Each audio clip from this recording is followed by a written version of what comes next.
Bismillahirrahmanirrahim. Assalamualaikum warahmatullahi wabarakatuh. Innal hamdalillah nahmaduhu wa nasta'inuhu wa nastaghfiruh wa na'udzu billahi min shururi anfusina wa sayyiati a'malina. May yahdihillahu fahuwal muhtadi wa may yudlil falan tajida lahu waliyyan mursyida. Ikhwani fillah rahimakumullah. Insyaallah siang ini kembali kita melanjutkan membaca Al-Kabair, ya, Al-Kabair yang ditulis oleh Syekh Muhammad bin Abdul Wahhab rahimahullah ta'ala. Bab yang berikutnya yang beliau sebutkan adalah bab al-qalaq wal ittirab. Masih berkaitan dengan bab sebelumnya. Itu bab sebelumnya itu terkait dengan as-sukhtu, tidak ridha atau tidak sabar ketika mendapatkan musibah. Itu bab yang sebelumnya, dan yang bab ini juga masih berkaitan dengan bab itu.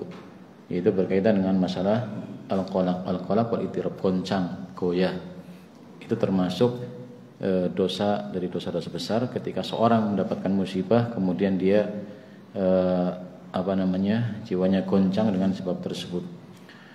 Dan adapun seorang mukmin, ya, seorang mukmin ketika dia mendapatkan musibah, ya, atau dia mendapatkan serangan dari musuh atau yang lainnya, jelas hal-hal yang musibah-musibah yang dialami, maka Allah Subhanahu wa taala akan memberikan ketenangan ke dalam dirinya. Ini seorang mukmin, karena dia yakin bahwa musibah yang dialami itu adalah takdir Allah Subhanahu wa taala. Semua yang dialaminya, baik berupa hal yang menyenangkan atau tidak, itu semuanya adalah takdir Allah Subhanahu wa taala, ketetapan Allah Subhanahu wa taala yang pasti akan dia jalani, kan gitu ya. Semuanya akan jalani, akan dapatkan musibah. Maka keyakinan ini akan membuat dia lebih tenang, dan Allah Subhanahu wa taala pun akan memberikan ketenangan kepada dirinya. Ini bagi seorang yang mukmin. Adapun orang-orang yang munafik, yang mengaku sebagai seorang muslim tetapi dia tidak keimanan itu tidak masuk ke dalam hatinya, maka ketika mendapatkan musibah dia akan goyah, goncang dengan sebab tersebut. Kaum muslimin rahimakumullah. Dan Allah Subhanahu wa taala berfirman ketika menjelaskan ketika Rasulullah SAW bersama dengan Abu Bakar, itu beliau berdua diusir atau melakukan perjalanan hijrah.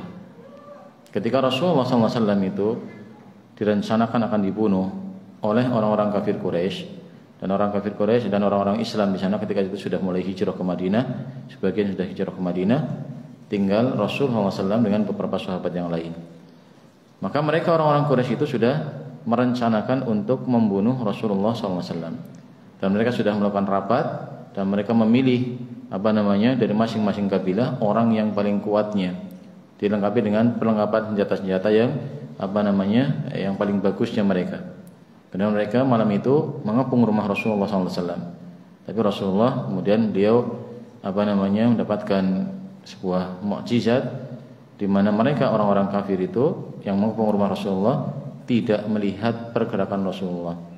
Rasulullah bisa keluar dari rumah, kemudian berjumpa dengan Abu Bakar Siddiq, dan mereka kemudian melakukan perjalanan yang harusnya ke arah ke arah utara gitu ya, ke arah utara menuju ke Madinah, karena Madinah arahnya di utara dari Mekah itu di arah utara. Tapi Rasulullah SAW beliau bergeraknya ke arah selatan untuk mengecoh orang-orang musyrik tersebut, sehingga diharapkan mereka tidak mengejar Rasulullah ke arah selatan. Rasulullah pindah ke arah selatan, bergerak ke arah selatan, kemudian bersembunyi di sebuah goa. Namanya goa apa? Goa Thur, ya, goa Thur. Beliau bersembunyi bersama Abu Bakar di goa Thur, dan goa Thur ini bukan goa yang besar seperti goa Petruk gitu ya, Jati Jajar, goa Lawa, tidak.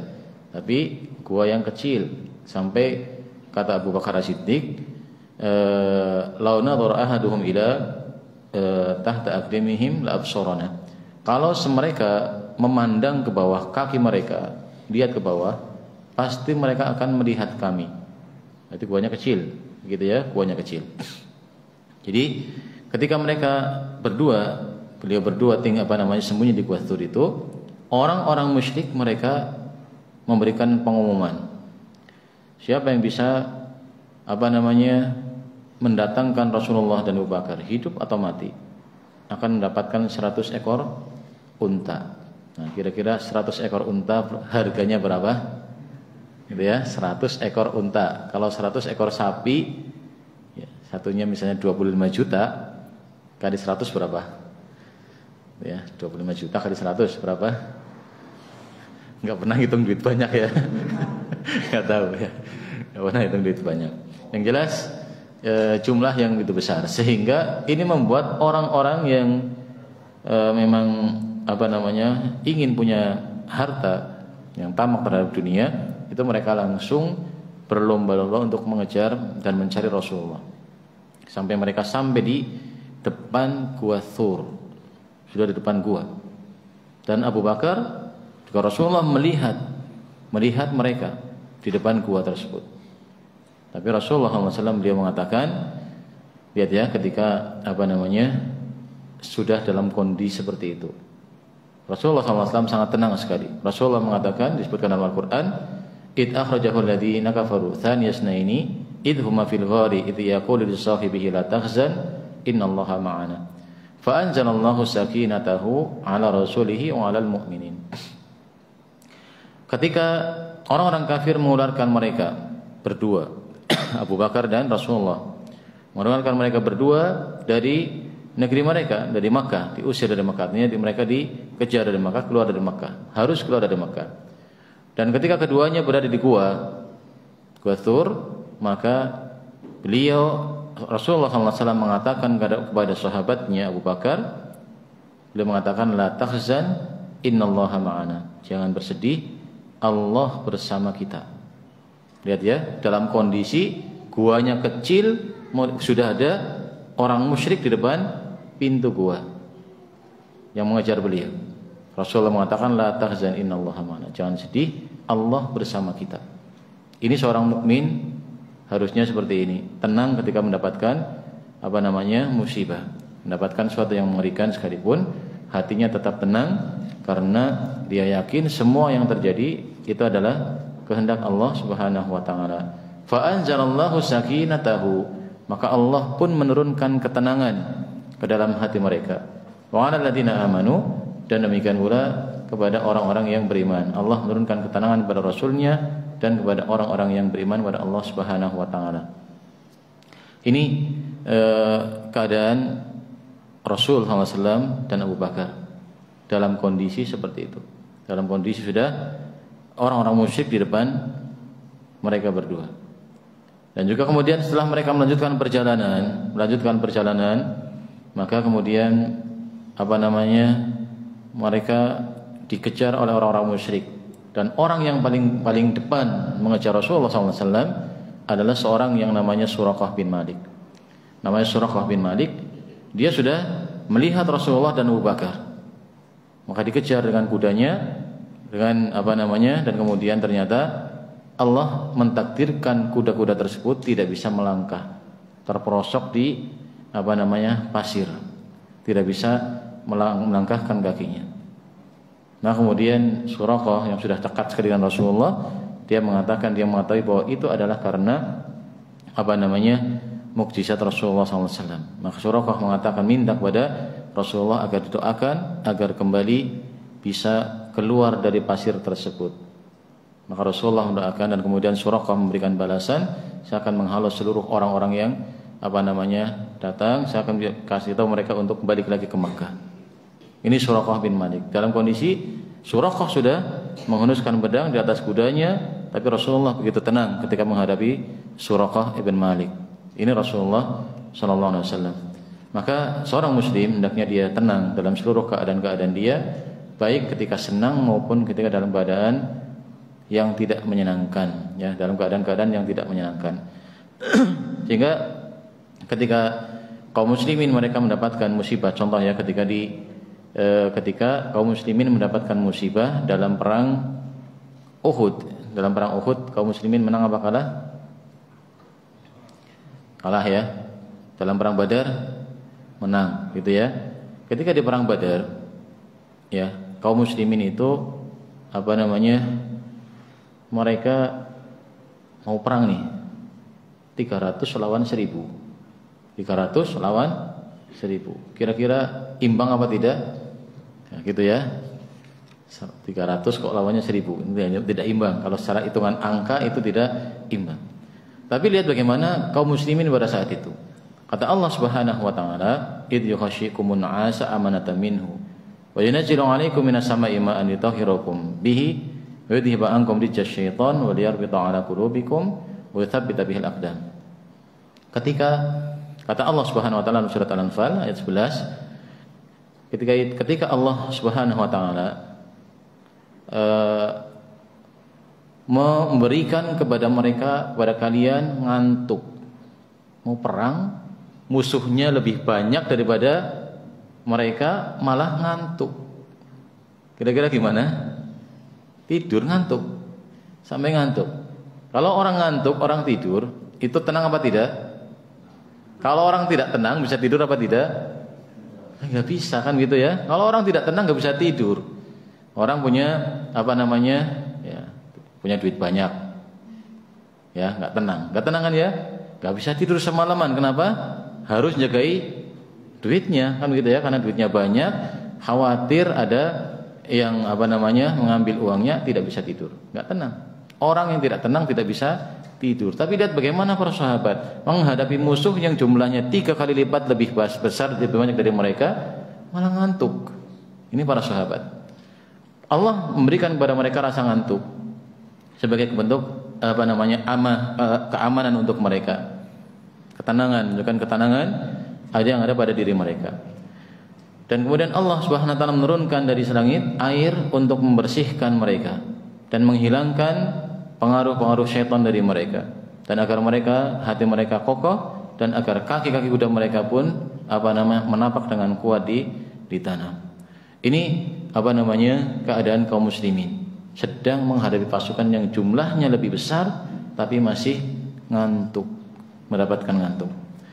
Demikian pula ketika perang Uhud. Ketika perang Uhud, kaum muslimin kalah, kan gitu ya? Kaum muslimin kalah. Dalam kondisi kalah, dan bahkan berapa yang meninggal? 70 orang kaum muslimin meninggal sebagai syuhada. Termasuk yang meninggal adalah Hamzah, pamannya Nabi, kan begitu ya? Hamzah paman Nabi meninggal dalam perang Uhud. Ini 70 orang meninggal. Tentunya itu merupakan kondisi yang sangat menjadi pukulan berat bagi kaum muslimin, yang menyedihkan. Tapi lihat bagaimana Allah menyebutkan dalam Al-Qur'an, "Anzala 'alaikum mim ba'dil ghammi amanatan nu'asan." Kata Allah Subhanahu wa taala, "Anzala 'alaikum min ba'dil ghammi amanatan nu'asan yakhsha ta'ifatan minkum wa ta'ifatun qad ahammatuhum anfusuhum yadunnuna billahi ghairal haqqi dhannal jahiliyah yaquluna hal lana minal amri min syai' qul innal amra kullahu lillah yukhfuna fi anfusihim ma la yabduna lak yaquluna law kana lana minal amri syai'un ma qutilna hahuna qul law kuntum fi buyutikum la barazal ladina kutiba 'alaihimul qatlu ila madaji'ihim." Allah menyebutkan dalam surat Ali Imran ayat 154. Kemudian Allah menurunkan kepada kalian setelah mendapatkan kekalahan, kesedihan, kesedihan karena kekalahan di perang Uhud itu, Allah menurunkan rasa aman sehingga mereka pun ngantuk.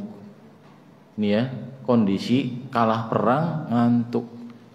Kemudian yakhsha ta'ifatan minkum, sekelompok dari mereka ngantuk berat, sebabkan karena rasa aman, rasa tenang yang ada dalam diri mereka merasakan ngantuk luar biasa.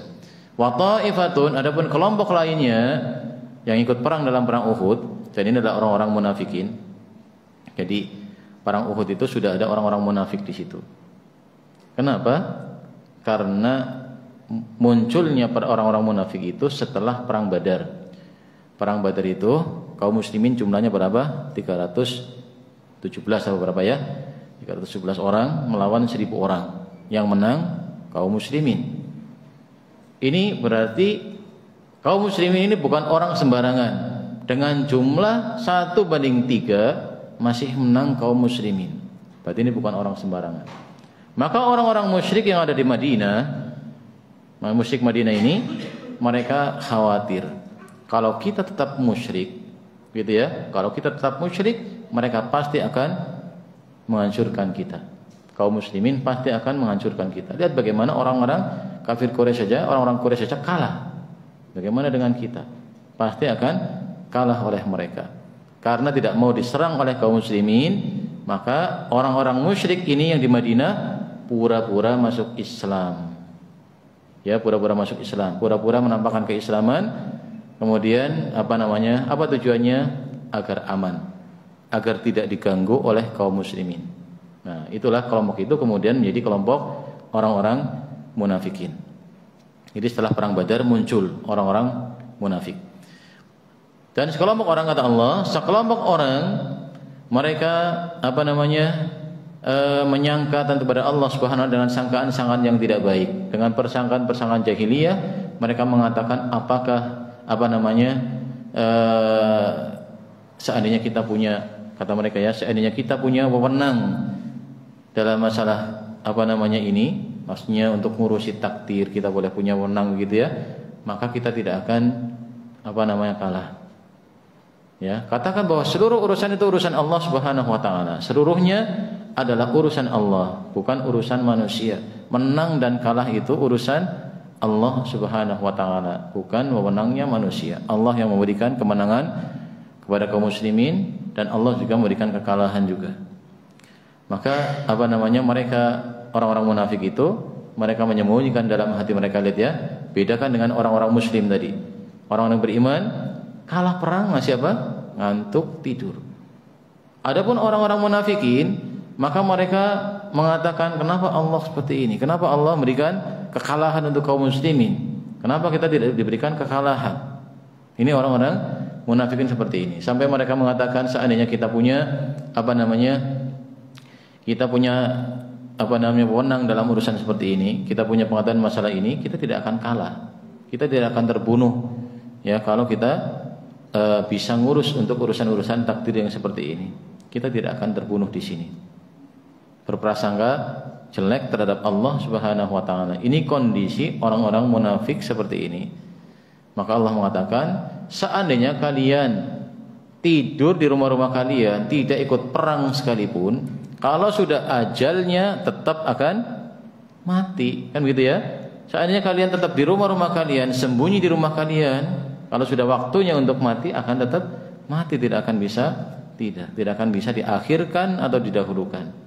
Dan perang itu tidak menyebabkan kematian itu maju, dan dengan tidak hadir perang juga tidak membuat nyawa itu semakin panjang, tidak. Kaum muslimin rahimakumullah, lihat bagaimana Khalid ibn Walid. Khalid bin Walid mungkin semua orang tahu ya. Semua orang tahu, ini panglima kaum muslimin yang paling terkenal, kan gitu ya.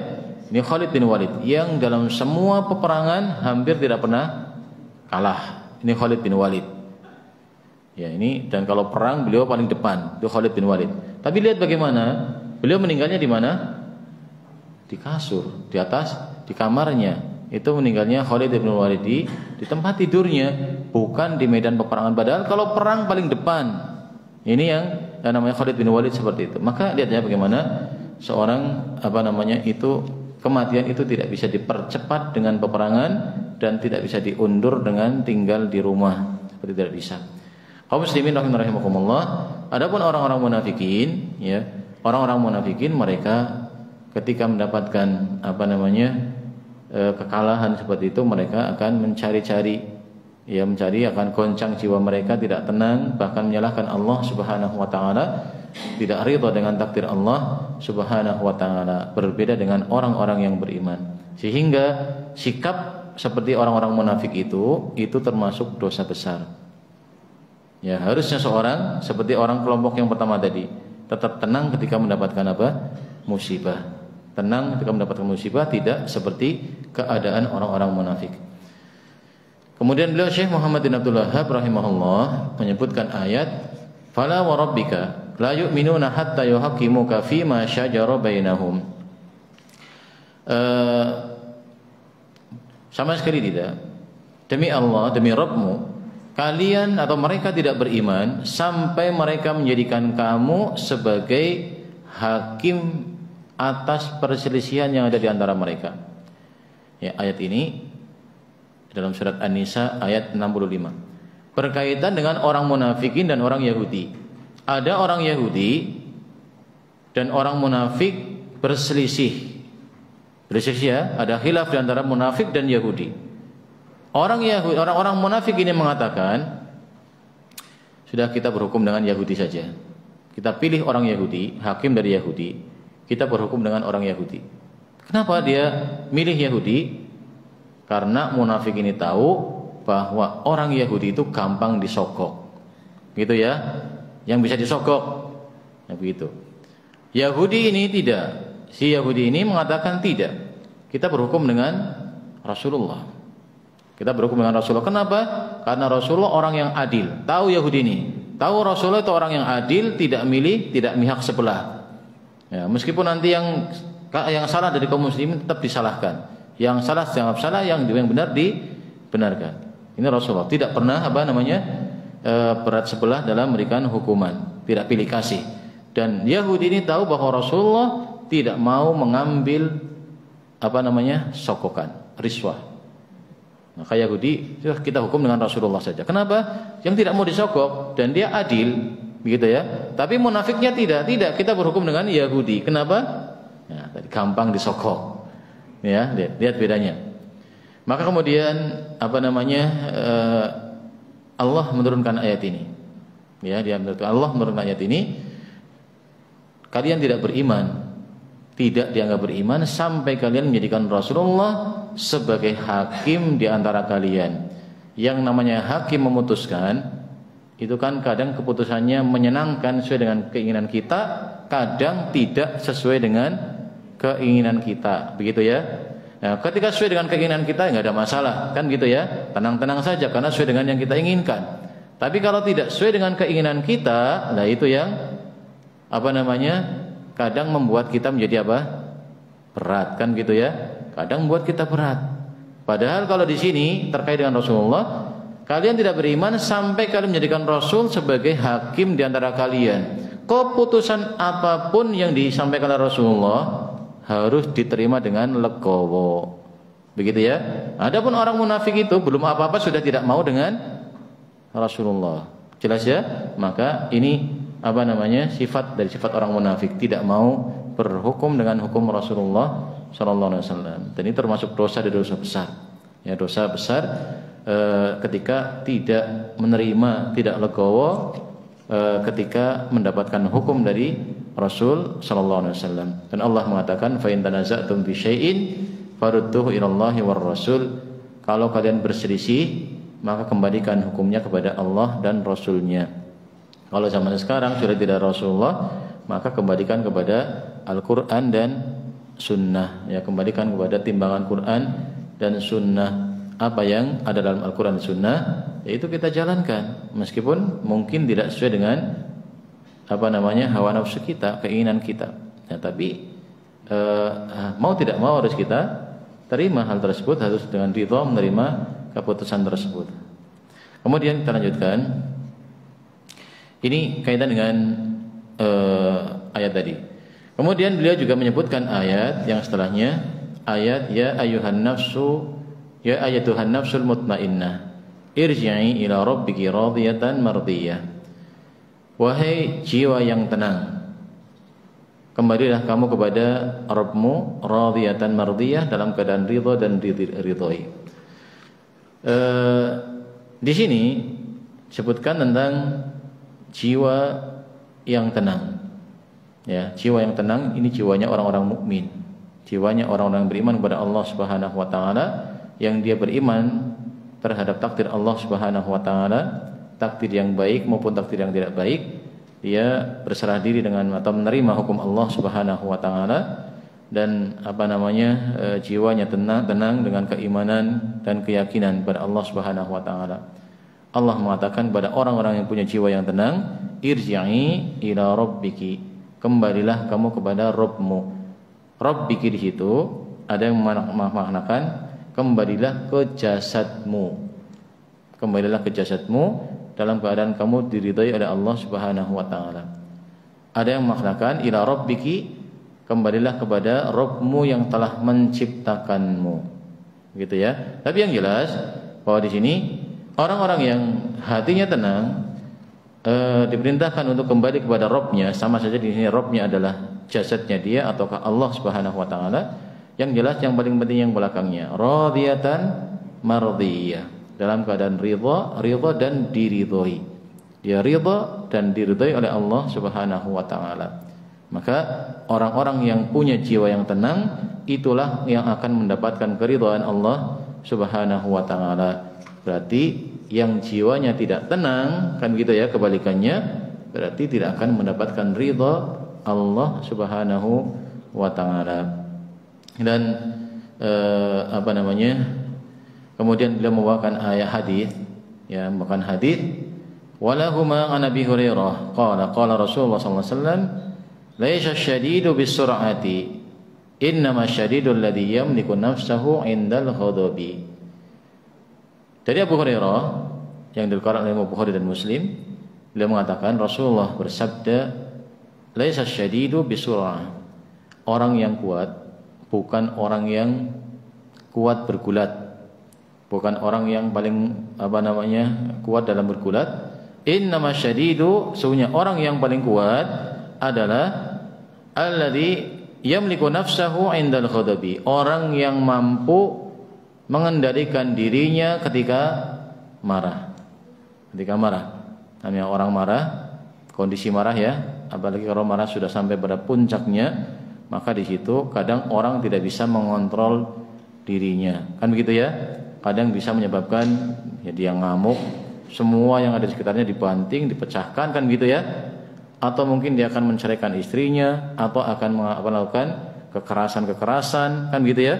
Atau bahkan sampai pada tingkat pembunuhan.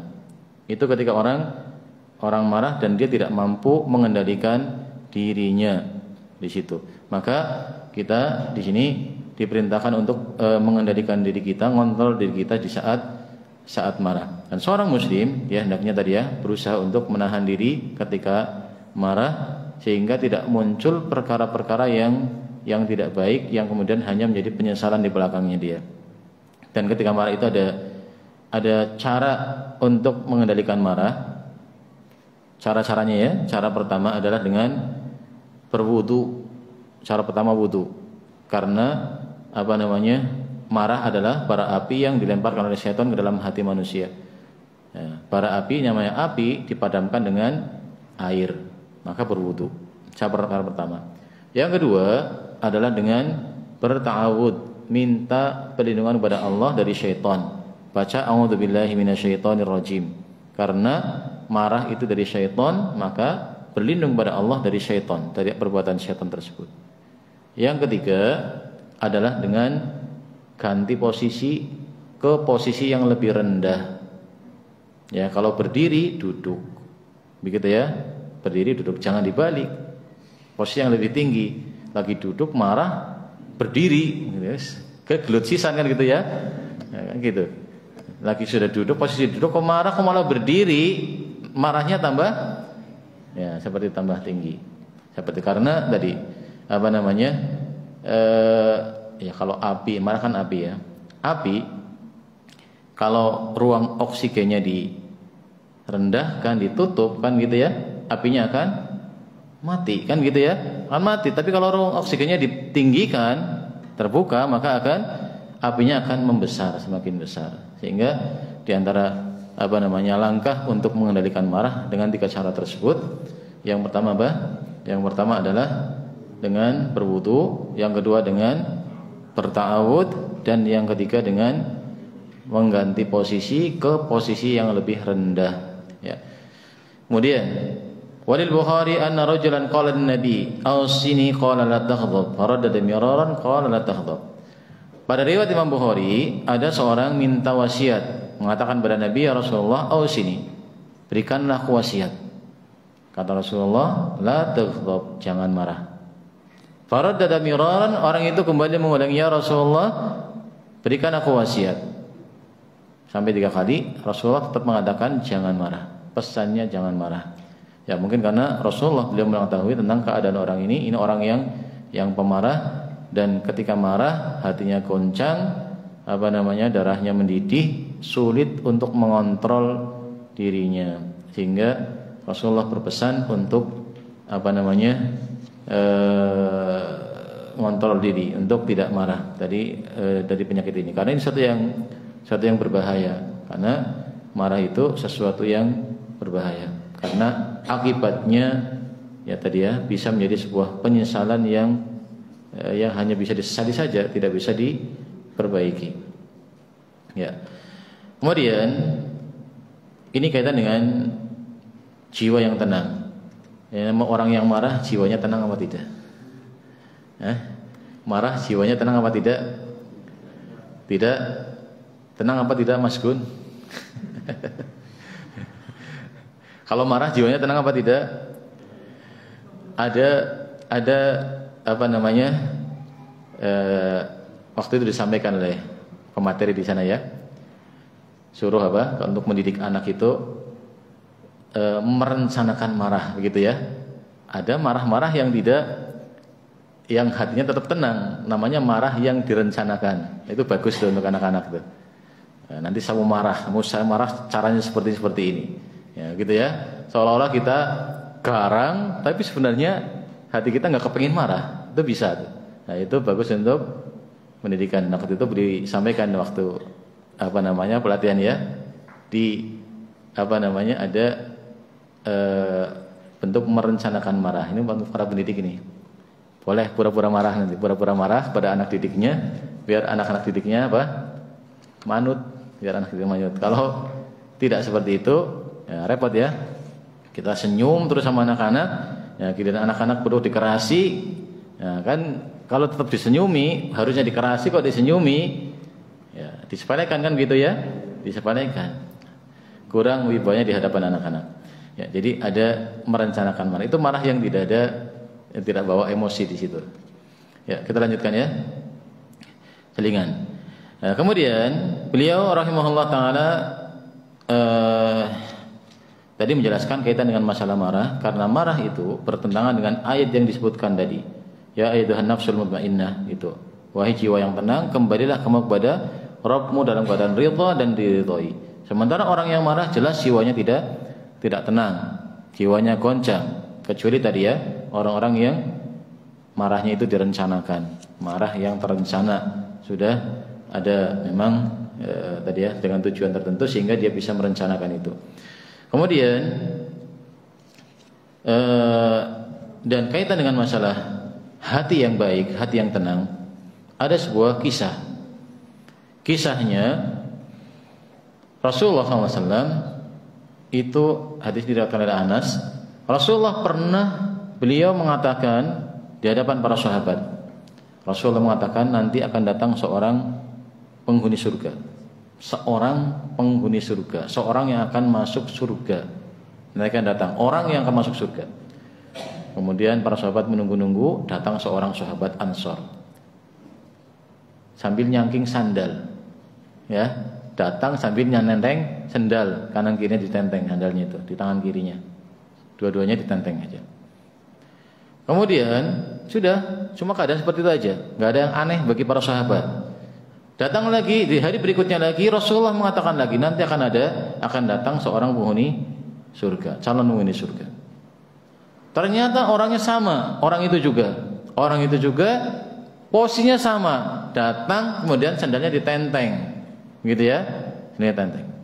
Hari ketiga sama lagi, posisi seperti itu juga. Rasulullah mengatakan akan datang penghuni surga, calon penghuni surga. Ternyata yang datang orang itu juga dengan posisi dan masih dengan penampilan yang sama.